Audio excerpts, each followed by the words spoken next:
আসছেন নজরুল ইসলাম শামীম নারায়ণগঞ্জ থেকে।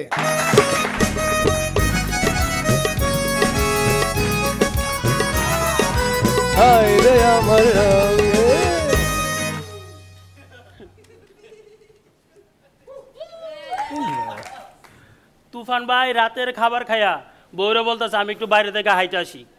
তো বাইরে হাঁটতে গিয়ে এক মেয়ের সাথে পরিচয় হলো, তারপর ওই মেয়ের সাথে তাদের বাসায় চলে গেল। এরপর কি ভাবে যে রাতের 3টা বাজে গেল সে নিজেই জানে না। এখন চিন্তা করতেছে বউরে গিয়া কি বলবো। অনেকক্ষণ চিন্তা কইরা হাতে একটু পাউডার নিয়া 2 হাতে মাখায়া বাসায় আসলো। কলিং বেল টিপ দিয়া 2 হাত পিছনে করে দাঁড়িয়ে রইল। বউ তো দরজা খুলে বলতেছে কি ব্যাপার, এত রাতে তুমি কই থেকে আসছো, আর হাত পিছনে কেন, হাত সামনে আনো। তুমি আজকে ক্যারাম বোর্ড খেলাইছো।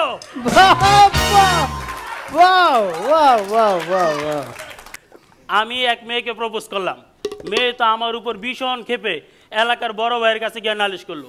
বড় ভাই আমার ডাকে বলতেছে কিরে তুই নাকি কার সাথে টাঙ্কি মারছস। কই ভাই আমি না তো, আমার তো মনে নাই।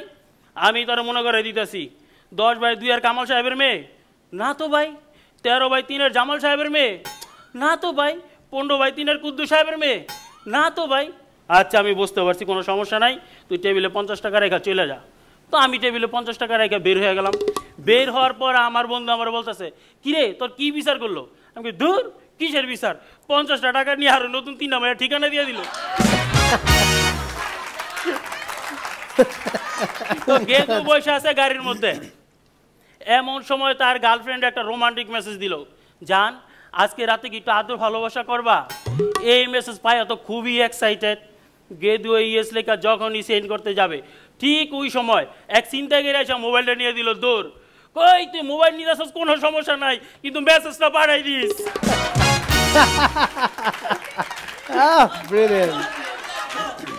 তো আমাদের মাজার ভাই একদিন রাস্তা দিয়ে হাঁটতেছে, হঠাৎ কলা চুকলার সাথে আছাড় খেয়ে পড়ে গেল। সে আবার ওইখান থেকে ওইটা আবার হাঁটা শুরু করলো। আবারও কলা চুকলার সাথে আছাড় খেয়ে পড়ে গেল।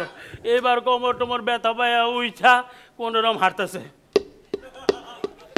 সামনে দিয়ে একটা কলা চুকলা, কই ও শিট আবারও আছাড় খাইতে হইব।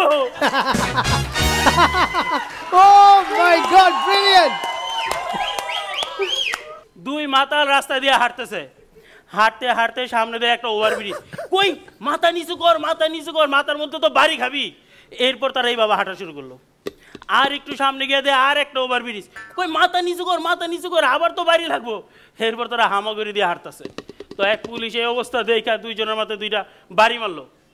বাড়ি খাইয়া এক মাতাল আরেক মাতাল কয় দেখছোস মাথা এত নিচু করে যাইতেছি, এরপরও বাড়ি লাগলো।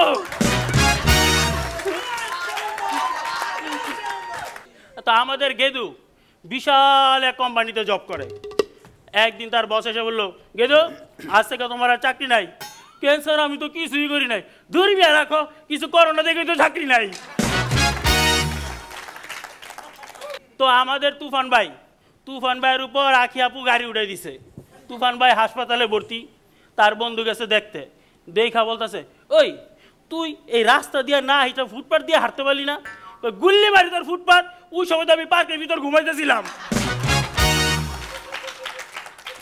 4 মাতাল একটা গাড়ি দিয়ে যাইতেছে, হঠাৎ গাড়ির স্টার্ট বন্ধ হয়ে গেল। প্রথম মাতাল বলতেছে হায় হায় এখন আমরা বেরোমু কিভাবে। দ্বিতীয় মাতাল বলে লাত্তি মারে সামনের গ্লাসটা ভাঙ গেলা। তৃতীয় মাতাল কয় না না না না গ্লাস ভাঙার দরকার নাই, দরজা গিলি সব ভাঙ গেলা। চতুর্থ মাতাল কয় ভাই তোরা যা করার তাড়াতাড়ি কর, এখন এই বৃষ্টি নামবো, গাড়ির আবার সাথ নাই। তো এবার আসছে জরিনা রাস্তা দিয়ে গান গাইতে গাইতে যেতেছে, রূপে আমার আগুন জ্বলে যৌবন ভরা অঙ্গে, রূপে আমার আগুন জ্বলে যৌবন ভরা অঙ্গে। গান শুই না এক লোক জরিনারে থামাই দেয়, বলে এই থামেন থামেন থামেন আপা আপনি রাস্তার ওই পাশ দিয়ে যান, সামনে তো পেট্রোল পাম্প, আগুন নিয়ে যাওয়া নিষেধ। আরে বাবা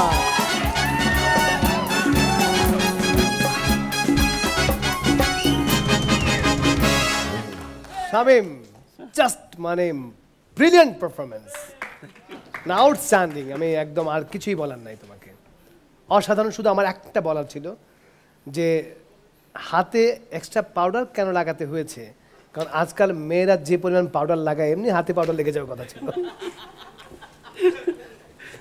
মাঝার ভাই, ও যেন একটা হাসোতে একটা কৌতুকের বিভিন্ন সুরভিত ফুলের বাগান তৈরি করেছে। হ্যাঁ, একদম সুন্দর কথা বলেছে।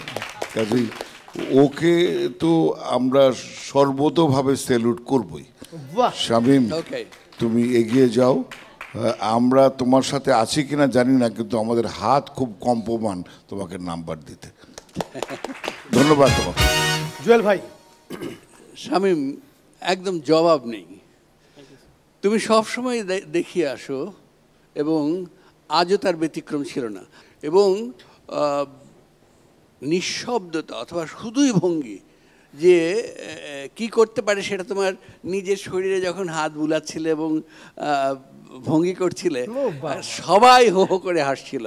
তো তুমি একজন অসাধারণ অভিনেতা। তুমি তোমার এই কষ্টের শরীরটি নিয়েও তুমি বারবার করে যখন তুমি মাধুর ভাইকে অনুকরণ করে দেখাচ্ছিলে, আমরা হাসতে হাসতে পাগল। আবার একটু দেখাও এই হাঁটাটা, মানে এটা আমি ফ্যান্টাস্টিক ছিল হাঁটাটা। মানে মাঝার ভাই যে হাঁটাটা যে এরকম, সাথে একটু হাঁটি। আচ্ছা না, মাধুর ভাই একটা মিনিট, আমি আমার কথাটা শেষ করি, তারপরে তুমি যাও। তারপরে সবচেয়ে বড় কথা হচ্ছে যে তুমি এত সুন্দরভাবে সব কিছু শুরু থেকে শেষ করেছো যে আমাদের হাত আর একটুও কাঁপছে না তোমাকে নম্বর দিতে। অভিনন্দন।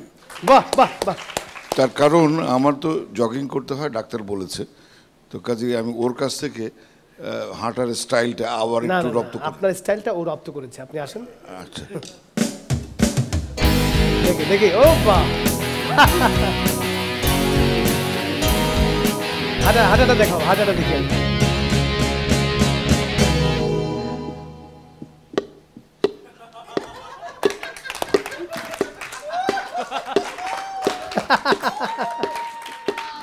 Yes, yes, you did it, you did it. Wow, Perfect, wow, perfect. Brilliant, brilliant. শাবাশ। Thank you, thank Shamim. you, thank you, Shamim. তুমি দীর্ঘজীবী হও। Okay, thank you. ওকে শামীম। হাকি আলমগীর, আজকে এখানে অনেক কিছু খেয়াল করছি পারফরমেন্সের সাথে, সেটা হচ্ছে দুই জাজের করুণ কাহিনী। এটা নিয়ে একটা সিনেমা হতে পারে। ওনারা যে আজকে কিভাবে নাম্বার দিবে আমি একদম বুঝতে পারছি না। এটা হচ্ছে একটা পার্ট। এখানে প্রতিযোগী বসে আছে যাদের সাথে কম্পিটিশন হচ্ছে, স্টিল ওরা যেভাবে উৎসাহ দিচ্ছে একে অপরকে, অসাধারণ একটা ব্যাপার। এটাও কিন্তু একটা শেখার বিষয়, শেখার মতো জিনিস। সবাই কম্পিটিশনেই আছে, বাট একজন আরেকজনের সাথে। আর আজকের পারফরমেন্স, আমি আসলে একটু আগে স্ট্যান্ডিং ওভেশন দিয়েছি। You truly deserve standing ovation এবং you truly deserve to be a champion. All the best. আমি জানি না শামীমকে আর ওখানে যাওয়া উচিত কিনা। আমি শামীমকে বুকে জড়াতে খুব পছন্দ করি। আসো আসো। একে একে 12টি মাস কেটে যায়। কোনো কিছু তোমার জন্য বাধা নেই। Thank you sir.